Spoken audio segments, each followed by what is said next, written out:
Independente de onde você mora ou com o que você trabalha, provavelmente você já teve conhecimento de uma ferramenta que se chama ChatGPT.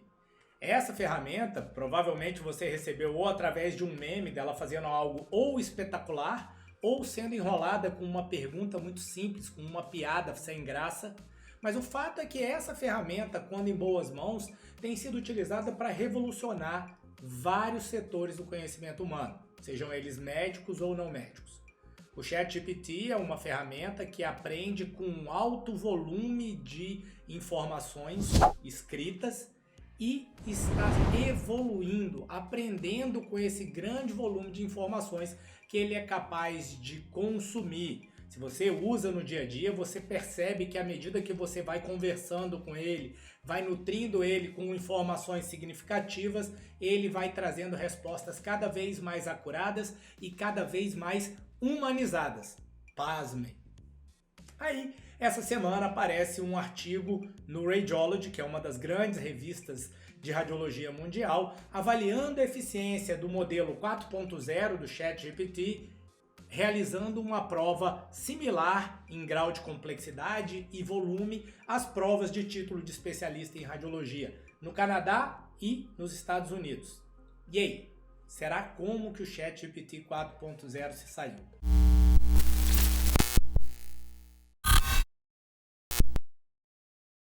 Esse teste já tinha sido feito com o ChatGPT 3.5 e ele não passou por muito pouco. Lembrando que aqui no Brasil o corte para você passar é em torno de 60%. Você tem que ter 60% ou mais por cento de aproveitamento para passar, para conseguir o seu título de especialista.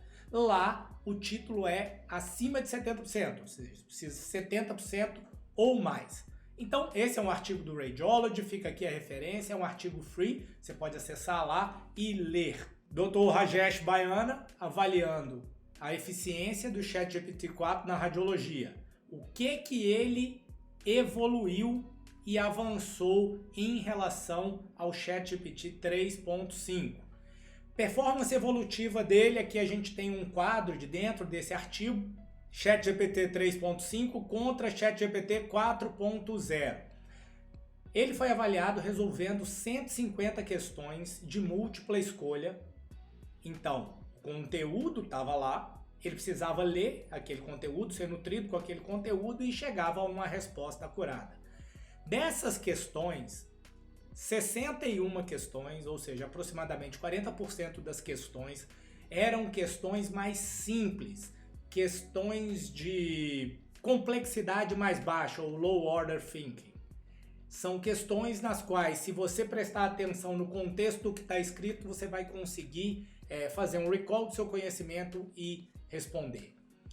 Questões que têm um grau mais elevado de compreensão e análise demandam que você leia a questão, entenda o contexto, busque algo do seu conhecimento para complementar e elaborar em cima desse conteúdo para chegar à resposta. Então são questões em camadas, ou seja, você é apresentado um desafio, você precisa identificar o desafio, ter um conhecimento que vai te permitir aplicar sobre aquele desafio para chegar na resposta correta. E é exatamente aí onde o ChatGPT 3.5 tinha mais dificuldade. Se a gente comparar a evolução dele, ChatGPT 3.5 e o 4.0 tiveram a mesma performance. 80% quanto 84% nas questões mais simples. E à medida que a gente vem para as questões mais complexas, o rendimento do ChatGPT 4.0 já foi bastante superior. Ele subiu de 60% para 81% de aproveitamento. Então ele aumentou o próprio rendimento aí em 21 pontos percentuais absolutos, o que é uma melhora expressiva.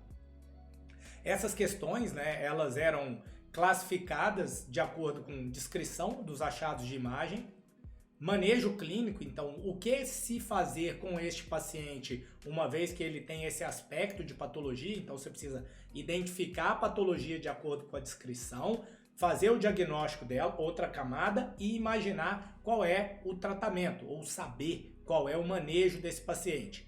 Aplicar conceitos de radiologia. Então, dado um problema, qual é o conceito que eu vou aplicar nesse problema para resolver? Fazer cálculos e classificar, ou seja, entender um contexto, precisar avaliar qual é o cálculo que eu vou usar ali para calcular o ferro hepático, para calcular o volume e classificar, buscar classificações para classificar esse problema e associar com doenças. Então você veja aqui que praticamente, o ChatGPT venceu em todos os tipos de questões de alta complexidade, empatando apenas aqui na associação entre doenças. Se a gente descrever por tópicos, quando a gente entra aqui no bloco de física, a evolução do ChatGPT 3 para o 4 foi maciça, então ele sobe de 40% para 87% dos acertos. Quando a gente compara a parte clínica, ele sobe de 73% para 80%, e aí ele divide, né, em todas essas sub-áreas. Trato gastrointestinal, geniturinário, osso, mama, tórax, cardiovascular, cabeça e pescoço, a melhora expressiva aqui em cabeça e pescoço, e doenças sistêmicas. ChatGPT 3,5 para o 4 a gente vê uma evolução muito grande. E no final das contas, avaliando todo o conteúdo, o ChatGPT 4 foi aprovado com uma nota de 8. Praticamente 81% de acerto, enquanto que o ChatGPT 3.0 tinha sido reprovado com uma média de 69,3. Ele quase passou, mas não passou na prova. O seu irmão mais velho aqui já está conseguindo fazer a tarefa de casa. E isso traz um monte de reflexões para a gente, né? O que a gente pode trazer para o nosso dia a dia? Como é que a gente pode aprender com o ChatGPT para bolar metodologias de ensino mais eficientes para o residente durante o seu treinamento?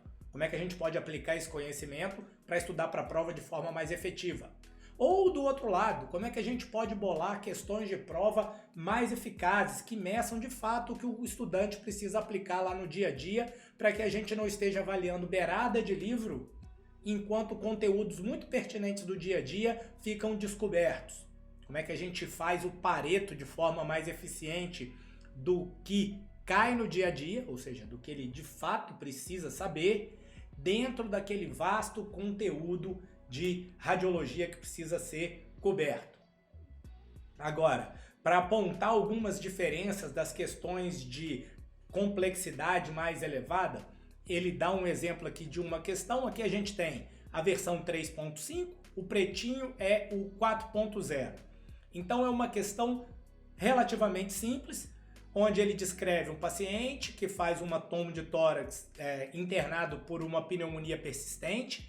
E aí caberia já aqui a primeira camada, né? Pneumonia persistente. A primeira pergunta que você vai se fazer é: será que eu estou olhando só para uma pneumonia mesmo, já que esse paciente tem 64 anos? Ou eu tenho alguma coisa intrínseca no meio dessa pneumonia?